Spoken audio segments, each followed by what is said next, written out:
Hello everybody, welcome to this very special event with Sian Prior and talking about her book called Shy. My name is Francesca Rendle-Short.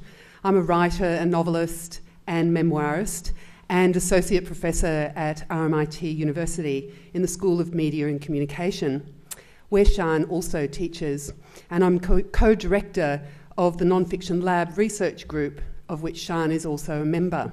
So it gives me enormous pleasure this evening to be here as your host and also to be speaking with Sian as a colleague, fellow writer and friend about her new book. After I introduce both Sian and her book, she's going to give a little talk for 10 or so minutes, and then we'll follow that by a conversation, and then we'll open it up to you, to the floor, to ask questions. So keep your questions for her then. So first to Sian. For the last 2 decades, Sian Prior has maintained a career in the public eye as journalist and broadcaster, working in radio, television, print and online, and specialising in reporting on the arts and popular culture. She has been a newspaper columnist, a travel and opinion writer, and a theatre, opera, and book critic. Sian is a professional media consultant, a published fiction and non-fiction writer, an event host, curator, public speaker, and a teacher at universities and writers' centres. She's been working as a freelance writer for over a decade. She contributed a weekly column to The Age newspaper for 3 years and writes opinion pieces, travel features, theatre, opera and book reviews for various Fairfax publications. She contributed a chapter to the first Penguin anthology, Women of Letters, and the National Library of Australia has archived her website as part of the Pandora project. Sian also has a second public career as a musician and recording artist, singer, clarinetist and choral conductor, and a producer of concerts in venues ranging from churches and concert halls through to building sites and bars. Wow. And now she has published her first book, a memoir called Shy. You wouldn't think it possible. With a career such as hers, this contradiction and what one reviewer just recently called perceived dualism is the stuff of tonight's conversation. So to Shy. It has been hailed as a beautiful and personal book, a brave book.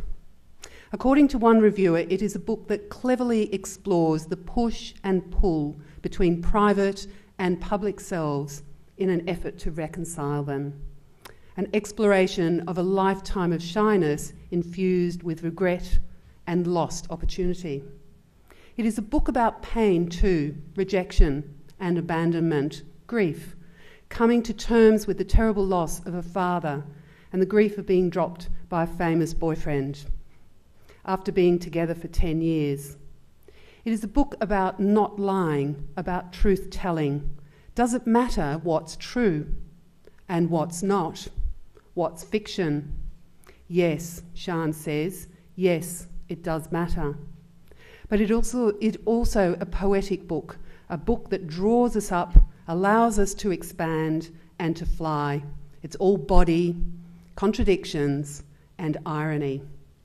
In a recent interview, Sian Prior admitted that in order to perform and speak about her book, she had to assume the role of professional Sian, that she is much braver than shy Sian and rather enjoys the limelight. So, let's give it up for professional Sian and also, I think, shy Sian here at the lectern. Please welcome Sian Prior.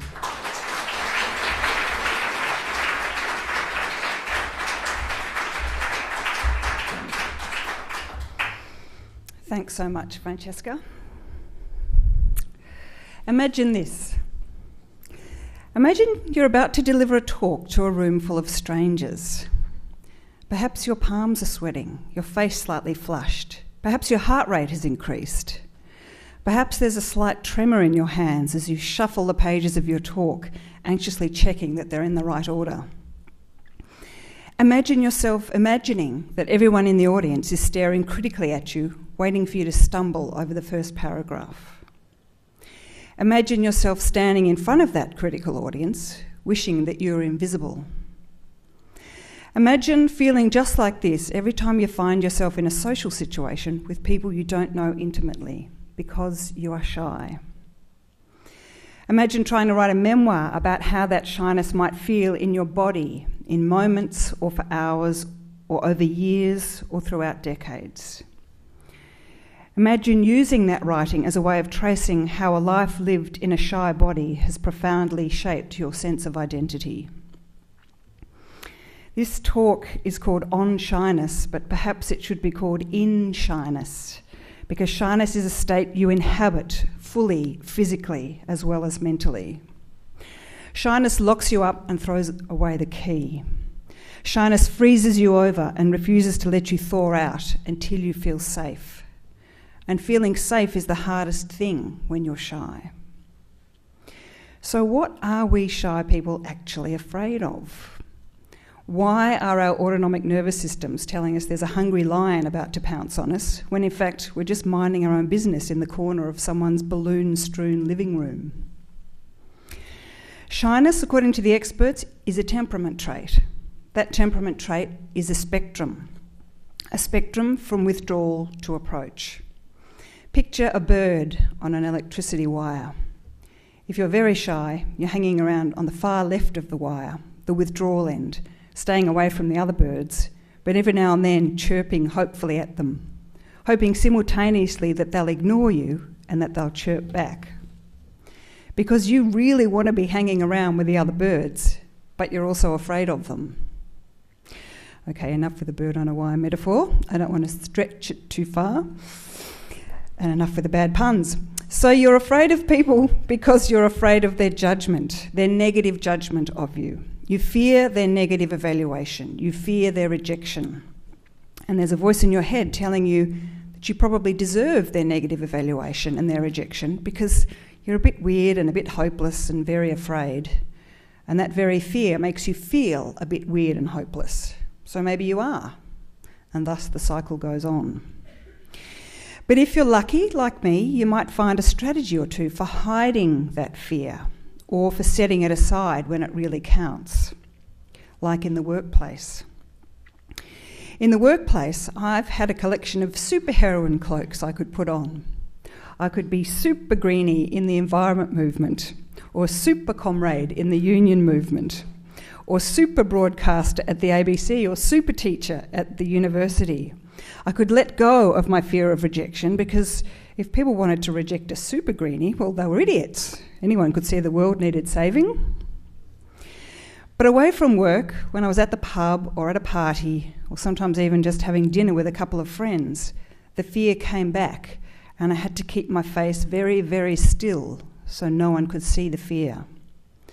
I suspect I would make a good poker player with my still face. Except if there was a camera anywhere near, because cameras can see through the masks, through my masks. Cameras unmask me, as do mirrors. Cameras and mirrors make me long for invisibility. So I try to steer clear of cameras and mirrors, but staying away from mirrors is hard because mirrors are useful for checking that the mask is in place. So back to the shy body and temperament spectrums and what the experts reckon. Here's some expert language for you. According to psychologists, shyness manifests as a form of social anxiety, or at its most extreme, social phobia.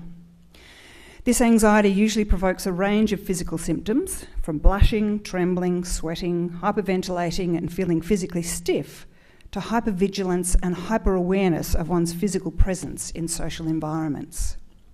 Shyness induces intense physical self-consciousness, a perpetual state of performance anxiety when in company.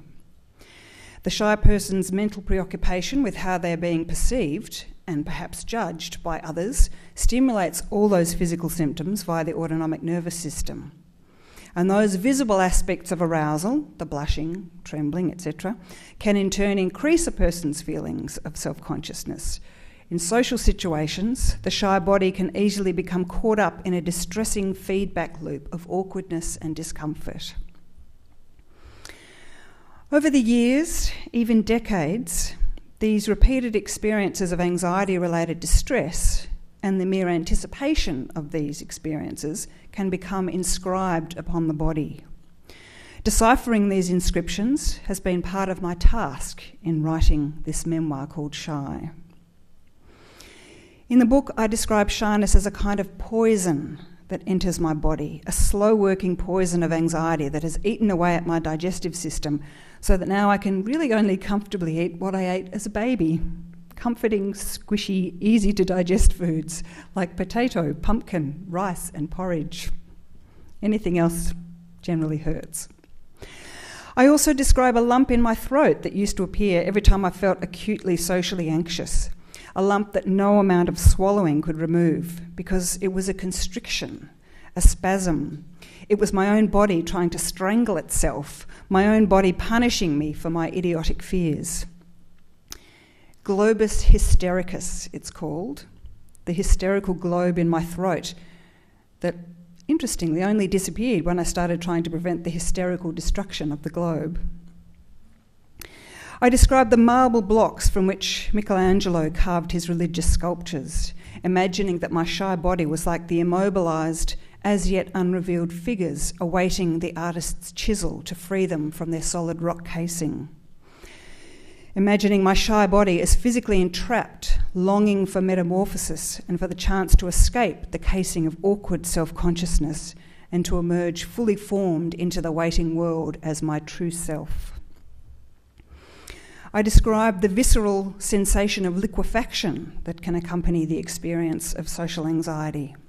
I describe my shy body temporarily liberated from anxiety through the liquefying sensation of sexual desire. I describe my longing to be limpid, a liquid state defined as absolutely serene and untroubled. And I describe the way my shy body, weighed down by anxiety, revels in the weightlessness of immersion in the surf. And finally, I describe a condition called body identity integrity disorder, a psychological condition that makes people think that one of their limbs is an interloper, that it doesn't belong to them, and that it is possibly dangerous to them. So they must get rid of it, even if that means amputation. For me, shyness has been like a form of body identity integrity disorder, except that the interloper is a temperament trait, my shyness. And I've been trying to get rid of it my whole life. I've been berating myself for its existence my whole life. It doesn't belong to me, I thought, and it's dangerous. It gets in my way. At the end of writing this memoir, I've not managed to get rid of my shyness as I had hoped, but I have come to this realisation that shyness belongs to me. It is mine. It won't go away, but it can be managed. And I have been managing it, pushing myself over a million small cliffs in the effort to not let shyness get in the way of me doing many of the things I've wanted to do. And as Morrissey sang, shyness is nice. Shyness has its own gang. It comes with a whole bunch of positive character traits and qualities, like empathy. Shy people care about what other people think and feel, sometimes too much, but too much is better than too little, don't you reckon? And shyness isn't something I have to be ashamed of. It's normal. It's necessary. If we were all bossy, unempathic extroverts, there would be even more wars, possibly only wars. And maybe there would be fewer good writers, because being a writer usually requires you to think carefully about how other people think and feel. Imagine this. You're standing in front of an audience of strangers who you've suddenly realised are not here to judge you. Your hands aren't trembling, your face is not flushed, and you don't feel the need to be invisible. Because these people here, these people sitting quietly and generously listening to you talking about your shyness, are probably here because they're shy too. Thank you. All right, so let's admit it first, from one shy person to another, and maybe this is why Sian asked me to do this conversation, which is very nice. I suppose my opening question has to be, and you've probably been asked this a lot, how do you actually do it? How do you move from the shy to the professional? And we talked a little bit backstage about butterflies. Well, mostly I don't know. One of the things I write about in the book is my first memory of this thing happening, where I went to a job interview for my first real professional job out of university, which was as a national campaigner for the Australian Conservation Foundation. And I described walking into that interview and it being as if somebody else took over. It was like someone else was speaking on my behalf and, doing rather well because I got the job, knowing very little about what the hell I was, actually putting myself up for. So, I mean, the best explanation I've come up with so far is this notion that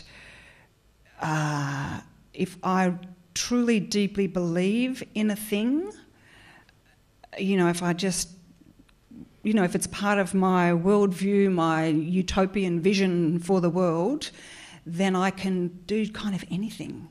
I can put aside my own fears because these things that I believe in are so much bigger than me. And, I think that's probably a common thing for shy people, is if you can find something to do that is so much bigger than you, it can stop you thinking incessantly about yourself and your fears. And one of the psychologists I interviewed told me that lots of shy people end up in the helping professions, and this is why. They're empathic people who find a relief from their own self-consciousness by helping other people.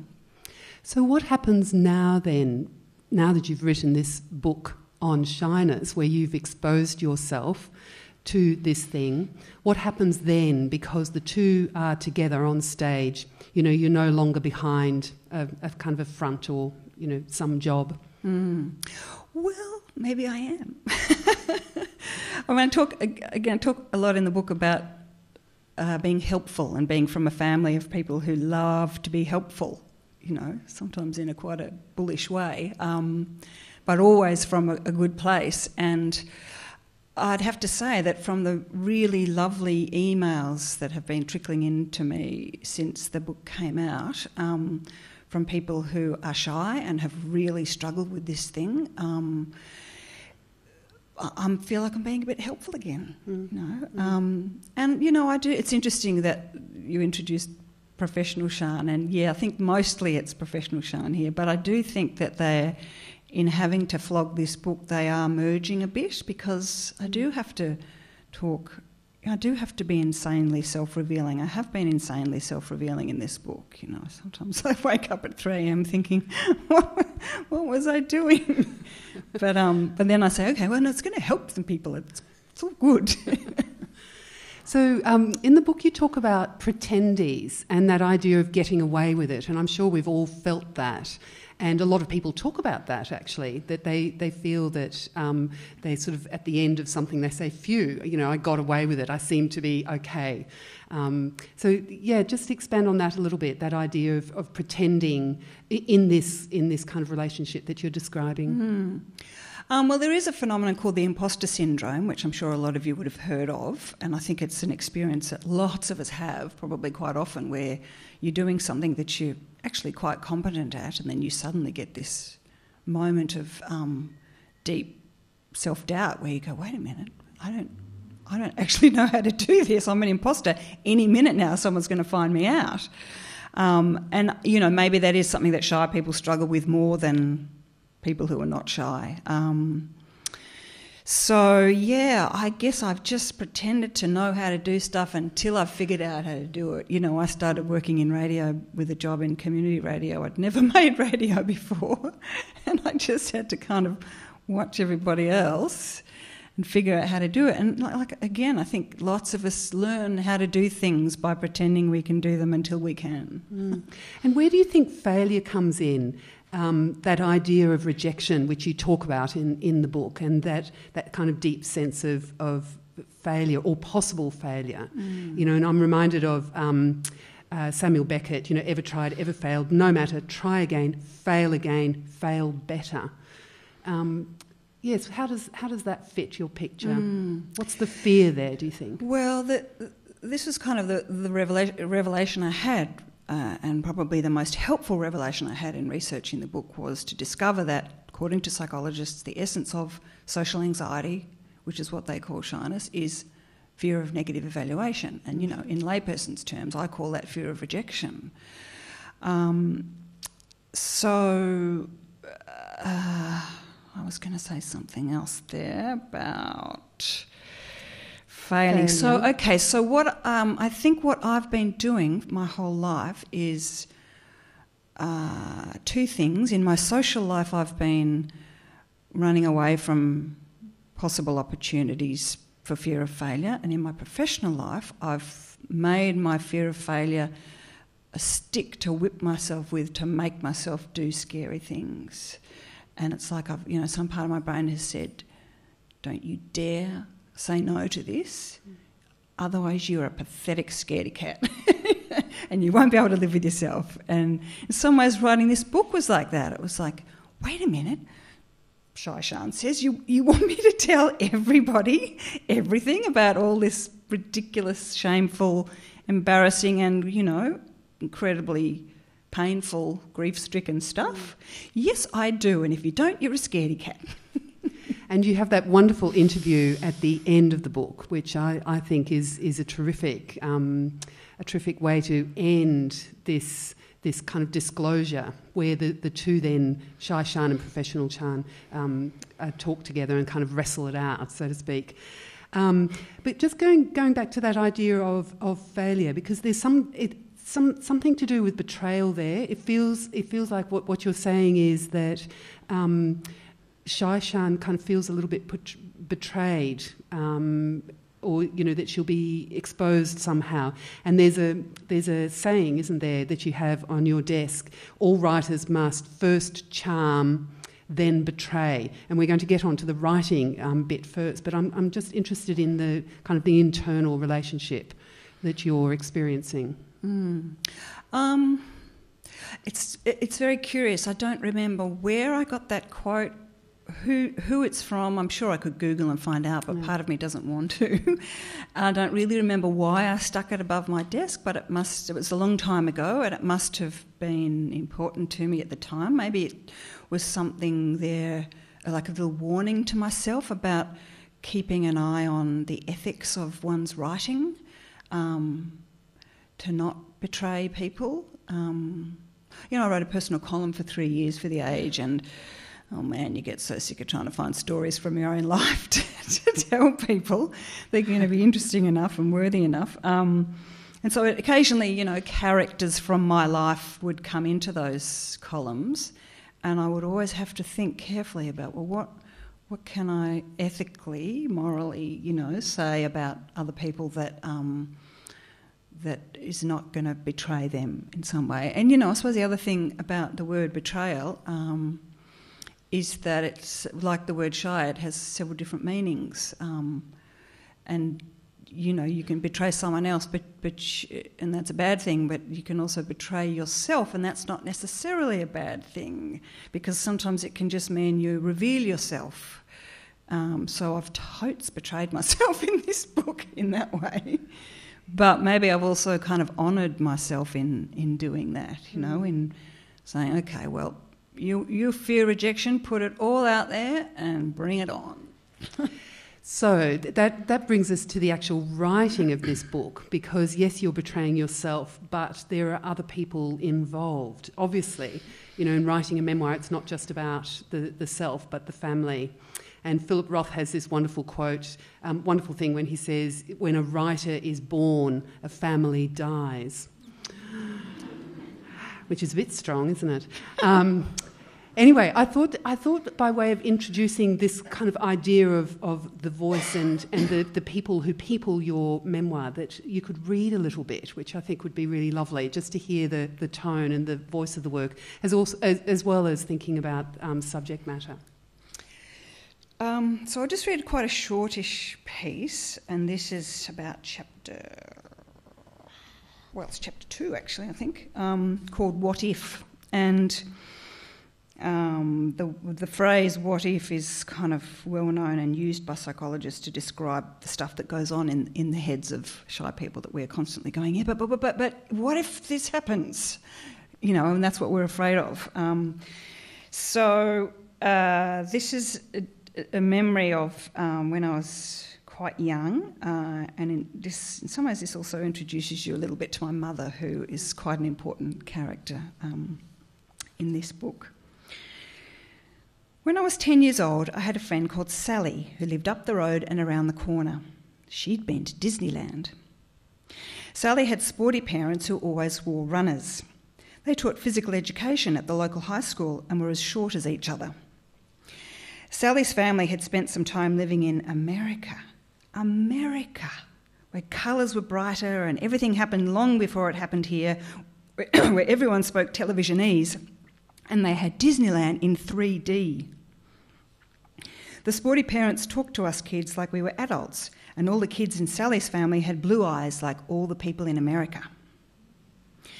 Sally was my best friend at primary school, when she could fit me in around also being best friends with the other Sally in our class, whose dad went to Vietnam and then came home and killed himself, and wasn't that a strange thing to have in common with someone, a dead dad?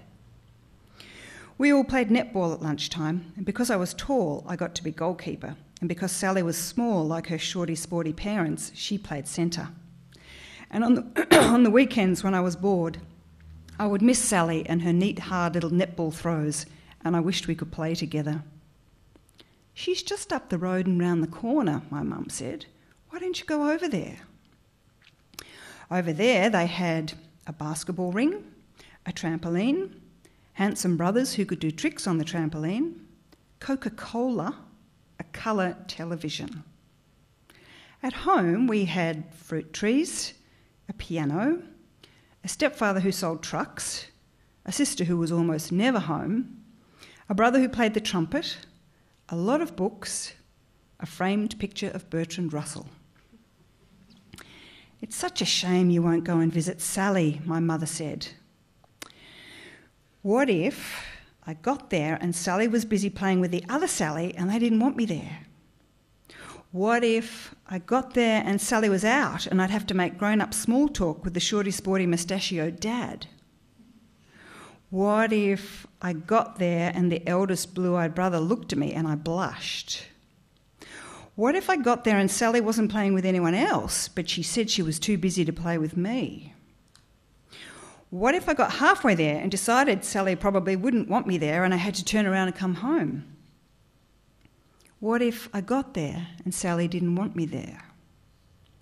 I could no more go up the road and round the corner than I could go to Disneyland.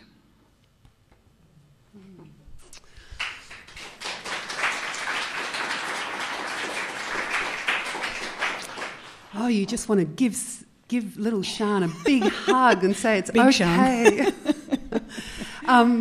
Now, Sally's a real person. But I've changed her name, but yes. You've changed her name. Yes. Okay, so that was a question that I had. Because it's so interesting writing memoir, because you have to write about the people that people your life. So how did you... Well, first of all, what was the impulse to write about this, do you think? Annoyance with myself and curiosity. I described going to a party about 4 years ago where I had a panic attack and ran home, basically, 10 minutes into the party, and just got home and felt like such an idiot and thought I want to get to the bottom of this. I don't, for goodness sake, I'm 45 years old. Why am I running away from parties like a frightened rabbit? So I just started asking questions, and I started asking the experts to answer my questions, and I started reading books that might be able to answer my question, and then I also started mining my own memories for where the questions had come from and how the stuff that had happened to me related to what the experts had told me. So there's this great quote, and I never remember where quotes come from, but someone wrote, "Writers write about what troubles them." And I think some of the best writing comes out of people writing about what troubles them, and shyness, had troubled me forever. And like I said, I think I hoped I would cure it once I understood it. Nah, that's not going to happen. So the real people then that people your memoir. How did you decide who to include, who not to include? How did you negotiate that in the writing?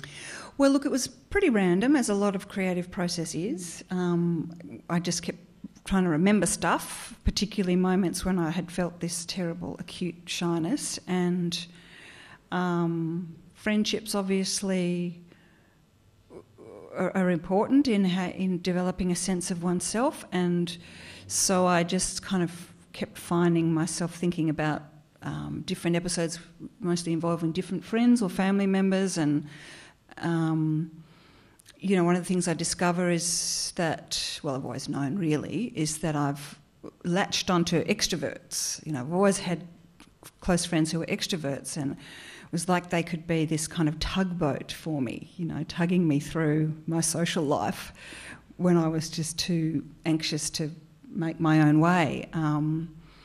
But I've been a good friend to extroverts because I'm loyal and I laugh at their jokes and I admire their extroversion and envy it.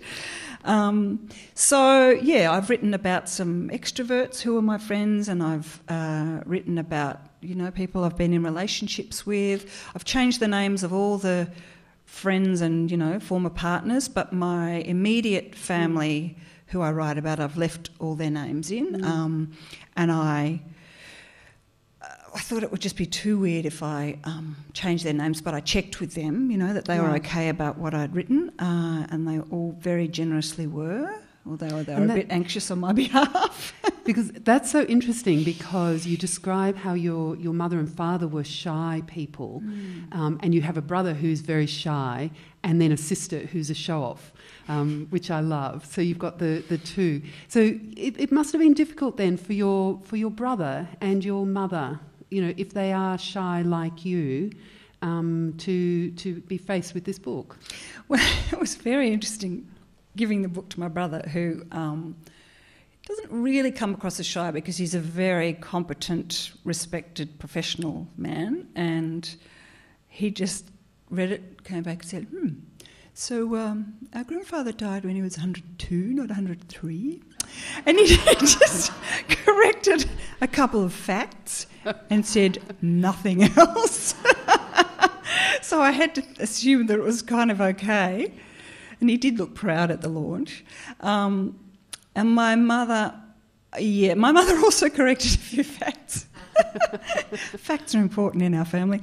Did she correct them after it came out, or did No. you show them? Oh yeah, okay. I showed them all a draft before I even sent it to a publisher.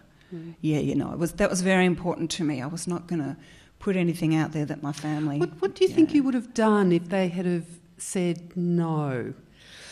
Well, I would have tried to find out why, and if necessary, I would have tried to change whatever it was they were worried about.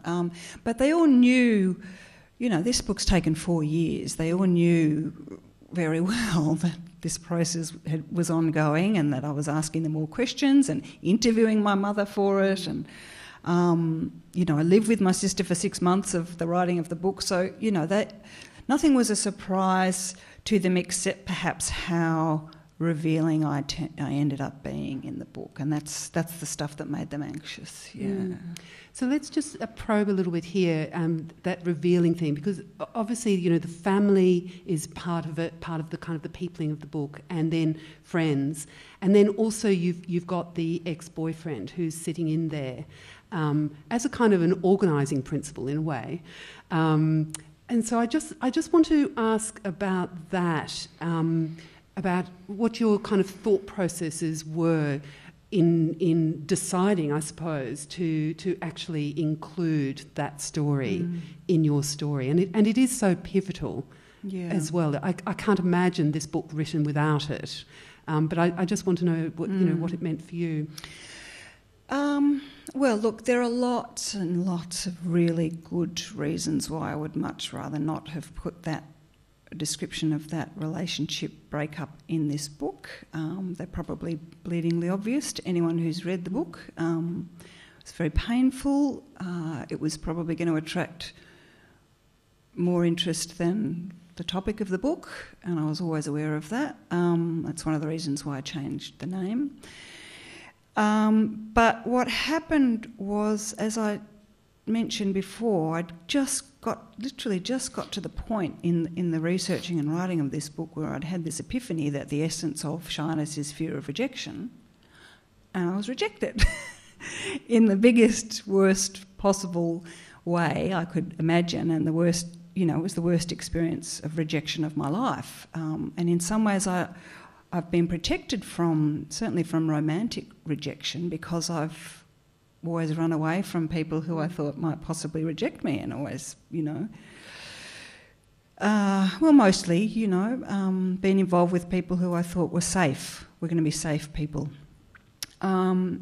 So it became, suddenly what the stakes were in writing this book were revealed. And this had been a question I'd been asking myself for months, and other people had been asking me, well, what are the stakes? So, you panicked at a party. So, we all do that. What are the stakes here? And the stakes became about how someone whose deepest fear is rejection survives that thing happening. So as you mentioned, it kind of became the fulcrum of the story. And I also now can't imagine how I was going to... I didn't know how I was going to structure the book until then. I reluctantly thought, yeah, that's it. That's what I've got to do. And I can't imagine what I would have done if that hadn't happened. So what a hideous gift that was. Well, it's interesting that you use the word gift, because I was just thinking that as well, that writers are given gifts during the writing of the work. It's like you open yourself up to all sorts of possibilities, and then something kind of drops into your lap. And in a way it dropped into your lap, didn't it? In a funny kind of way. Or, entered my heart, or with a cold blade. It's just a weird, serendipitous, ironic thing. And I would never wish that kind of experience on anyone, but I also think it's probably happened to everyone. And like I said, I've been protected from it, and now I'm just like everybody else, nursing this permanently scarred heart, but surviving it perfectly fine. So let's talk about the other man in the book, which is a really strong kind of nut of the book, and very, very moving. I found it very moving reading. It's about your father and him dying when you were very small, a baby. And in a way, this book is about you exploring that and finding out more and understanding Glenthorne a little bit more. Yeah, so my father drowned when I was 3 months old. Just a terrible, terrible tragedy. He was life-saving 2 other people, and those people, were saved by him, and then he just never came out of the water, well, until his body did. And so, I never knew him because I was only 3 months old, and I grew up with a very lovely stepfather. But it was just a story that I carried with me my whole life, and I don't think I really felt much about it, except perhaps a deep-seated empathy for and knowledge of my mother's grief, because she was standing on the beach when it happened, and how you survived that, I do not know.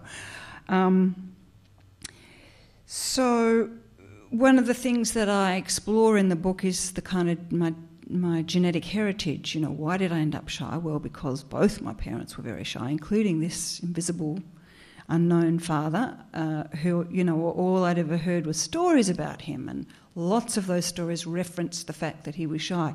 Clearly a very brave guy, physically courageous, beautiful musician, principal trumpeter with the Queensland Symphony Orchestra, but a guy who always was described as hovering around the edges of the crowd and really unwilling to put himself forward and really socially uncomfortable, in a lot of situations. So, I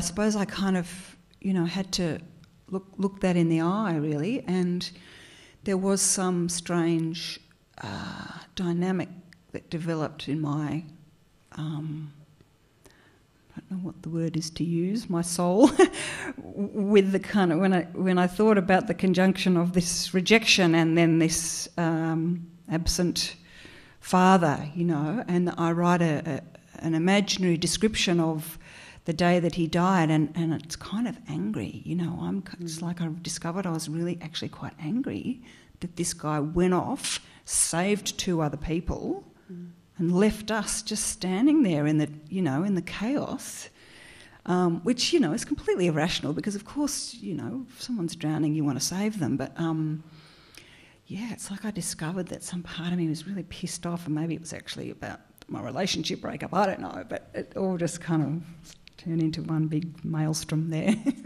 Yes, and of course what's interesting about that is he goes into the surf to save other people, and that's so touching, because in a way, coming back to what you were talking about earlier about, the Priors wanting to be helpers, it kind of knits together, doesn't it? Exactly. I mean, what greater form of helpfulness is there than saving lives? Maybe I was trying to outdo him when I decided I was going to save the world through the environment movement. But, there's a lot of helping and saving going on in our family. And music. We have to talk about the music because, of course, your father was a great musician and you're a great musician. And what's interesting is that your ex-boyfriend is a great musician. So you've got this kind of music that just, is so much part of this work. In a way, it's a memoir about music. In a way, the music of Shyness. So. Tell us about that, about how important that was or that is, and how you brought it into the work. Well, look, it just kind of came into the work of its own accord because so much of my life has been caught up in performing and listening to music.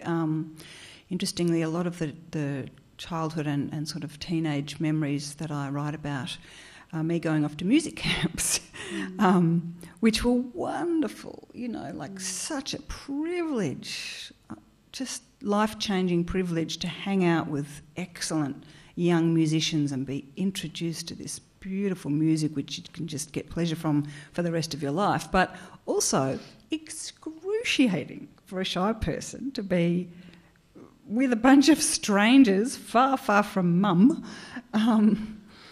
having to prove yourself, amongst excellent peers and make friends and, sleep in dorms, and it was just like one long protracted sort of sleepover nightmare in a way, even though I was also enjoying myself. So,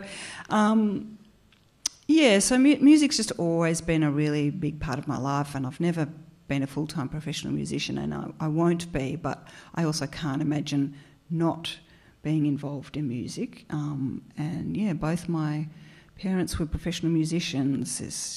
Most of my grandparents were musicians. My grandfather, the one who lived to 102, not 103, was in the Guinness Book of Records for being the oldest brass band player in the world because he was still playing his cornet in the Dandenong Brass Band at the age of 100.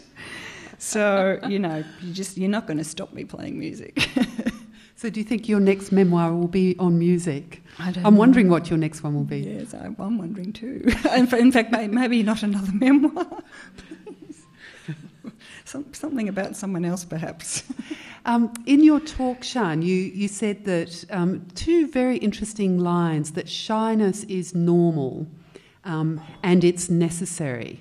And I just want you to unpick that, and then we'll go to some questions.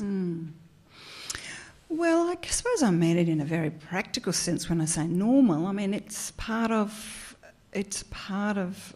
as I mentioned, a sort of spectrum of a temperament trait that at least 40% of us, if asked, would say, yeah, I'm shy.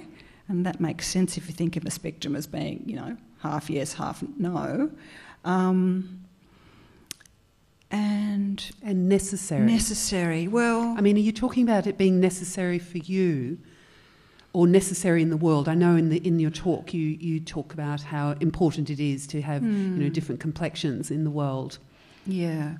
Well, I think, as I mentioned, I think this was the other kind of really positive revelation, was that some of the things about myself that I don't give myself a hard time about, like empathy, and always kind of thinking, well, how's everyone else going? And, they're being looked after, and is that person happy or unhappy? Can I do anything about that? That, I think that comes directly from the same thought process that are going, well, what's that person thinking? Are they thinking I'm an idiot? It's just that it's for good rather than for evil. Yeah. All right, thank you. All right, so let's open it up to some questions from you. I'm sure you've got lots of questions for Sian. If you put your hand up really straight and tall, and we'll get a microphone to you. Hello, Sian. Congratulations on having the courage to face this subject. I'm very shy, so I find it hard to articulate what I'm trying to say. I think you're among friends here. Yeah. You have an extraordinary self-awareness, and you put a lot of work into it, and you've interviewed a lot of psychologists. I'm wondering if you've ever had professional help to go deep into those feelings of rejection and abandonment, and I'm assuming cravings for affection and acceptance. Have you explored that with a psychologist or a psychologist? Yeah. Look, I have seen psychologists and counsellors in the past. Probably 2 or 3, but from my 20s, 30s and early 40s. And one of my big regrets is that none of those... I went to those people with, a kind of complex rationales for why I felt so unhappy and uncomfortable. And I really wish one of them had said to me, you know what we're dealing with here? Shyness. And that's social anxiety. And that's fear of rejection. And these are the things we can do. These are the strategies you can use in social situations to help you deal with it. I think I made it so complicated. They were like, right, okay, so we'll have to solve this problem and that problem. I think it was kind of really simple. And I've also seen a counsellor, in the last few years to help me deal with grief. My mother's a psychologist. I am a big believer in the value of expert help for mental health challenges. I wish it was cheaper. I wish it was better subsidised by the government. And I think there's a lot of people out there who could really benefit from seeking help. It's hard to acknowledge that you need help. There's still a weird taboo around it, which of course I don't have because I grew up with this language, with this sort of environment of psychology being perfectly lucid, helpful thing. That's a long answer when I could have just said yes. Any other questions? Hi. I was just wondering whether you feel like through writing this book and doing kind of talks about it and that kind of things, promoting it, whether you feel like you've lost something special or protective and whether you're grieving losing that protective layer. Wow, that's a really interesting question. Yeah. No, on the contrary, I feel like I've gained something. I just feel less afraid now. And like I said, I haven't got rid of my shyness, but these days if I'm going to a social situation where I don't know people, and I'll get my usual tedious array of autonomic nervous system responses, but now my mind can go, oh, right, I see your hands are shaking. That'll be because blah, blah, blah, blah, blah. Or, I can see you're having a little bit of trouble breathing, but just deep breathe and you know that it will go away. And indeed, half an hour before I started talking to Francesca, I was trembling on the train. And as soon as I got here, I'm like, no, it's okay. I'm amongst friends and I'm not embarrassed anymore. I'm just dealing with really old physical habits of my temperament trait, and it's all going to be okay. So no, I don't in any way feel like I've lost anything. Yeah. Just down there. Do you think there's a gender difference in shyness? Really good question. And my mum, the psychologist, was one of the people responsible for one of the biggest and most amazing longitudinal temperament studies ever done. They got, babies, and they followed them through to their early 20s and found out a lot about things, including shyness. So I asked my mum about that. And what she said was shyness is pretty evenly distributed, or social anxiety is pretty evenly distributed amongst boys and girls in childhood. As soon as they hit adolescence, teenage years, it's worse for girls. Girls suffer more from social anxiety.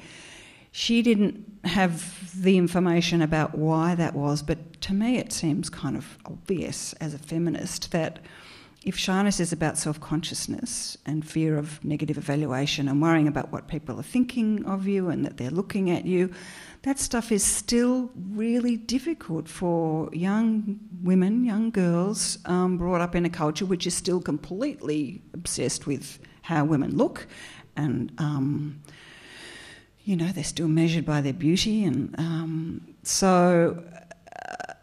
think that, to me, that makes perfect sense. I think that in some ways probably in adulthood men can, maybe men are better at the whole professional facade thing because that's what's expected of them and they're used to having to hide feelings, but now I'm just making it up. I don't know. Yep, we've got a question in the middle.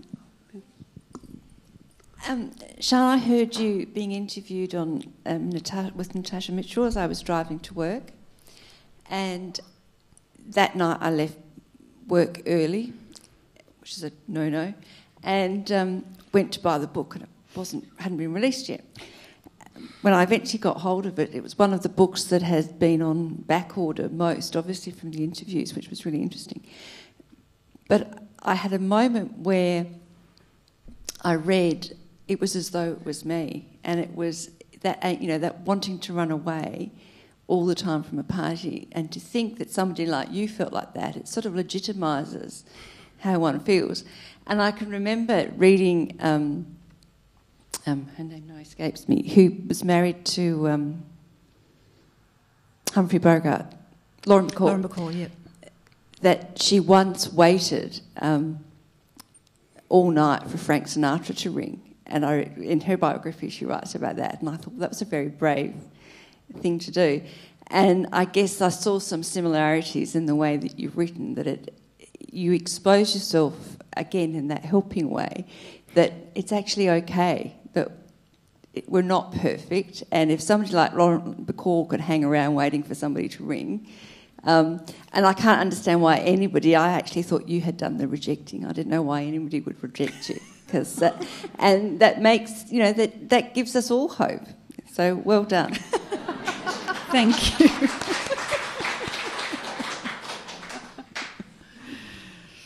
I don't really have anything to say to that except thank you. Oh, right up the back. Right up the back.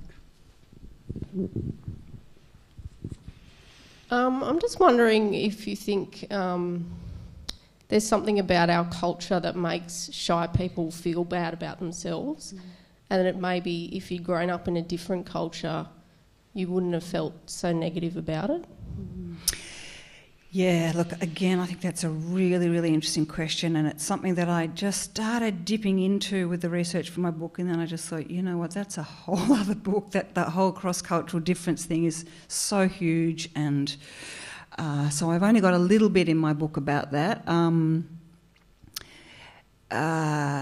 So in terms of our culture, there's a sociologist called Susie Scott, whose book I read, called The Illusion of Competence, and she's really cross, and she thinks that we do live in a shyness-hating culture, and that we're all being forced to pretend that we're more socially competent than we are. And I do think that as we become more and more like America culturally, that's a kind of an extrovert worshipping society where kids are taught to speak up and speak out and, you know, put themselves forward. Yeah. And do you think it's related to shame as well, which you touch on in the book? You know, that it's almost in our society, you know, if you're not outgoing and boisterous and, you know, you don't have your kind of 15 minutes of fame, then somehow it's something to be shameful of. Yeah, I do think, you know, that there's a whole lot of really nasty derogatory terms that can be applied to people who might behave in what we would call a shy way, you know, like mousy or timid or wallflowers or the invisibles, which is one I write about. You know, kids at a high school who were clearly not the out there kids were called the invisibles. And yeah, I don't know how you turn that around. I think it's going rapidly in the obsessively self-presentational direction, partly because of social media. You know, everyone's expected to have a presence online or multiple presences. You know, if you're not doing Twitter and Facebook and Instagram and your website and your emails, then you're nobody. And, you know, in some ways I think that's probably really hard for shy people who are, you know, sometimes reluctant to put ourselves out there. On the other hand, you can sort of hide behind a screen, can't you? Someone wrote a lovely tweet today, speaking of Twitter, about how he was terribly shy except on Twitter because nobody's looking at you, nobody's overtly judging you. You know, there's a great freedom in disembodiment online, I think. And do you find that with social media? Because I know you're on Twitter and Facebook. Yeah. Look, I love Twitter for all sorts of reasons. I mean, I'm the most opinionated person I know. You know, I love narrow casting on Twitter and having my say about stuff. Facebook, I'm on Facebook, but I find that a bit weirder because it's a bit more sharey and it's a bit more... you know, I find it odd when people I've never heard of want to be my Facebook friend because I'm still trying to keep Facebook people who are actually my friends. Yeah, I mean, it's true. But in terms of the cross-cultural stuff, just to get back to your very good question, yes, if you'd been brought up in China, according to the research that I've read, and you were shy, you would be much more socially acceptable. Indeed, your shy behaviour would be, you know, considered to be very, very useful. Whereas if you're a shy child in America, your parents are going to be a bit disappointed in you and try and fix it. So there are definitely differences there. All right, we've got time for a couple more questions. Any shy person? Oh yes, in the middle. Hello. Unsurprisingly, I'm shy too, and also sometimes have to do what you're doing up there and put on a bit of a facade, and I'm charming and funny and so on. This is kind of a follow-up from the previous question. Do you think if we behaved like our authentically shy selves in situations like that, that we could turn that tide a little of how we value people who aren't shy? Could we make it more acceptable if we acted shy in public? Well, that's a really tricky one, because if I acted in social situations as my temperament and my body want me to do, I just wouldn't be interacting with people. So, you know, I'd be home under the bed. So, you know, in a way we do have to kind of force ourselves to, well, we don't have to. People like me who are completely fascinated with other people and want to have friends have to push ourselves out there.